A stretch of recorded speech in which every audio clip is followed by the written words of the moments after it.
Now, let's talk about magnetic effects of electric current.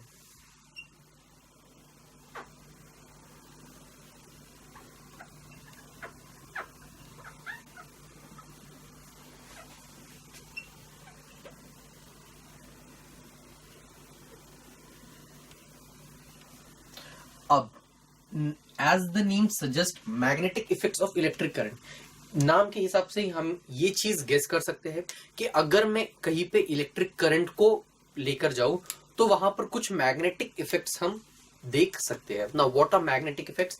एक simple सा compass लेते हैं.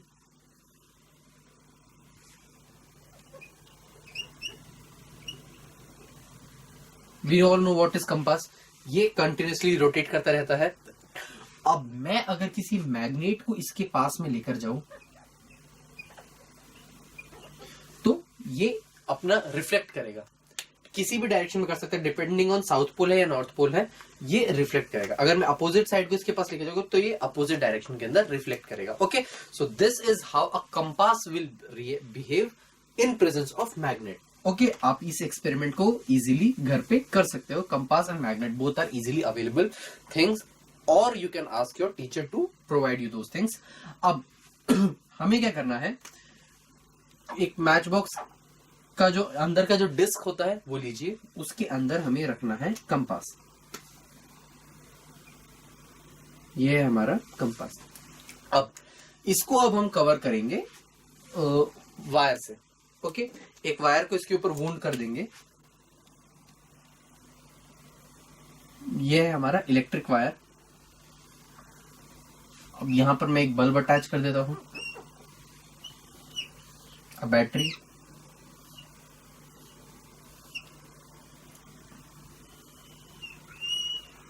ठीक है. अब ये मैंने इस तरीके से इसको, और यहां पर एक प्लग की लगा देते हैं. जब की ओपन है तब तो ऑब्वियसली कुछ नहीं होने वाला है.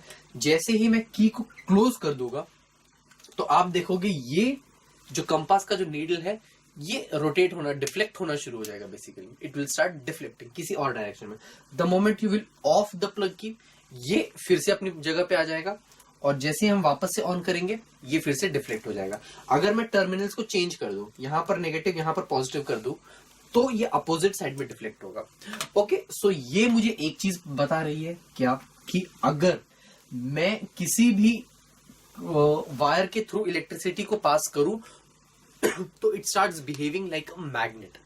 इसीलिए तो जब मैंने कंपास को मैग्नेट के पास लेकर गया था तब भी मेरा जो नीडल है वो डिफ्लेक्ट कर रहा था. सेम वे जब मैंने इलेक्ट्रिक करंट कैरिंग कॉइल से रोटेट किया मेरे मैच बॉक्स को, तब भी वो डिफ्लेक्ट कर रहा है. क्या? मेरा मैग्नेटिक जो कंपास का नीडल है वो. So this clearly shows that मेरा जो नीडल है वो डिफ्लेक्ट करेगा जब मैग्नेट के पास होगा, और जो एक इलेक्ट्रिक करंट कैरिंग कॉइल होती है it will also it also carries magnetism when current is passed through it. यही पहली चीज. There is one more experiment that is given to us. एक नेल लेना है हमें, and we need to wrap it with a current carrying coil.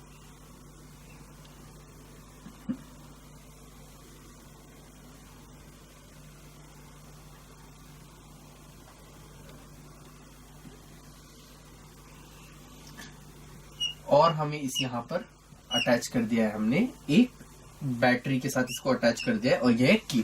जब की को मैं बंद रखूंगा, ओपन रखूंगा, तब तो कुछ प्रॉब्लम ही नहीं है. The moment I will close it, तब as per the first experiment यहाँ पर कुछ मैग्नेटिक इफेक्ट्स जनरेट होना चाहिए.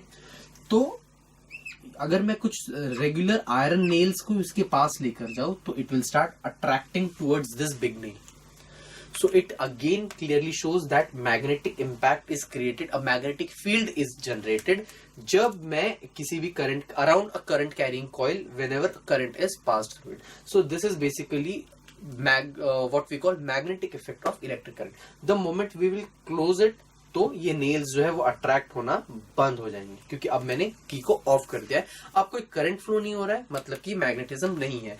इसका मतलब कि जो मैग्नेटिज्म आता है वो परमानेंट मैग्नेटिज्म नहीं होता. It's temporary magnetism that is being generated. So now let's see what is the construction and the working of an electric bell. There is a diagram something like this which is being given in your textbook.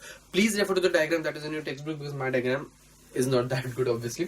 So अब इसके अंदर कुछ specific चीजें होती है. सबसे पहले तो एक बेल, एक होता है स्ट्राइकर. ये स्ट्राइकर स्ट्राइक करता है बेल के ऊपर because of which the sound is generated. अब इसके अंदर इलेक्ट्रोमैग्नेट होता है. Now what is an electromagnet? They एक रॉड के ऊपर दे हैव जस्ट कॉइल्ड, जो कॉपर कॉइल है उससे उसको वोन किया है, and that we have used as an electromagnet. We have a key switch off और स्विच ऑन करने के लिए. We have a cell and then we have an iron strip जिससे एक स्ट्राइकर कनेक्टेड है. नाउ दिस पार्ट, जो iron strip का जो पार्ट है, it is being connected with a contact screw. अब कॉन्टैक्ट स्क्रू मतलब कि अब इसके साथ ये इस पॉइंट से सिर्फ कॉन्टैक्ट में है. जब अब व्हेन वी स्विच ऑन, जैसे की को हम क्लोज करते हैं, the moment we switch on the key, जो स्ट्राइकर है इसके अंदर से करंट फ्लो होता है. ओके इसके अंदर से करंट फ्लो होता है. अब ये एक मैग्नेट जैसा बिहेव करने लग जाता है. ये because it starts behaving like a magnet, ये इसकी तरफ अट्रैक्ट करता है. ठीक है, the moment it bends towards the bell, ये जो कॉन्टैक्ट है, ये कॉन्टैक्ट टूट जाता है. अब वो कॉन्टैक्ट टूटने की वजह से क्या होता है, अब ये कॉन्टैक्ट टूट गया मतलब कि circuit is no more completed, क्योंकि इलेक्ट्रिसिटी तो यहीं तक, सर्किट तो यहीं तक कंप्लीट हो रहा है. तो इस पॉइंट पे सर्किट हमारा टूट जाता है. तो अब the striker comes back to its original position. Okay, अब the moment it comes back to its original position, circuit again gets completed. अब ये फिर से starts behaving like a magnet because of the magnetic effect of electric current. ये फिर से strike करता है.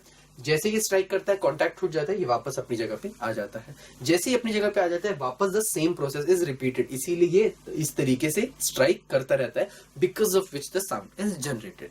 Now these are the things that are very well given in your text book. The circuit is closed with the key. Circuit को हम key से close करते हैं. The current flows in the circuit when the screw is in contact with the iron strip. ठीक है, जब screw जो है ये आयरन स्ट्रिप के कांटेक्ट में होता है, तब ये करंट फ्लो करता है इसके through. The current carrying coil becomes magnet and attracts the coil strip towards. ठीक है, क्या कहा, जब the current carrying coil becomes magnet and attracts the iron strip towards it. ये करंट कैरिंग कॉइल जो होती है, it starts behaving like a magnet and attracts iron strip towards it. ठीक है, मतलब कि अब ये बेल को जाके हिट करेगा. The circuit is now in as a result the metal strikes hit the metal. अब इसके because it starts behaving like a magnet, ये hit करेगा बेल को. at the same time the screw loses the contact with the strip. और जिस point पे ये hit करेगा बेल को, उसी पॉइंट पे ये अपना कॉन्टैक्ट लूज कर देगा कॉन्टैक्ट स्क्रू के साथ. so now the circuit is incomplete. Okay, now as it's incomplete, the striker and the iron strip will get back to its original position as it's no more a magnet. It's not behaving like a magnet anymore. The moment it comes back to its original position, the iron strip again gets in contact with the contact screw. Contact screw के साथ ये फिर से contact में आ जाता है. The circuit is completed again and the same process is repeated again and again because of which the sound is generated in a bell. So इस तरीके से एक बेल काम करता है. It's really easy. सिर्फ एक क्या हो रहा है कि जब ये कॉन्टैक्ट में है, मतलब कि की को क्लोज करते ही ये मैग्नेट जैसा बिहेव करेगा, हिट करेगा. जैसे ही हिट करेगा, अब मतलब कि ये बेंड हो चुका है, मतलब कि कॉन्टैक्ट नहीं रहा है, मतलब कि अब ये मैग्नेट नहीं है, वापस अपनी जगह पे आएगा. फिर से मैग्नेट बन चुका है क्योंकि वापस से सर्किट कंप्लीट हो गया. फिर हिट करेगा, सर्किट टूट चुका है, तो वापस अपनी जगह पे आ जाएगा. This is exactly how a bell works.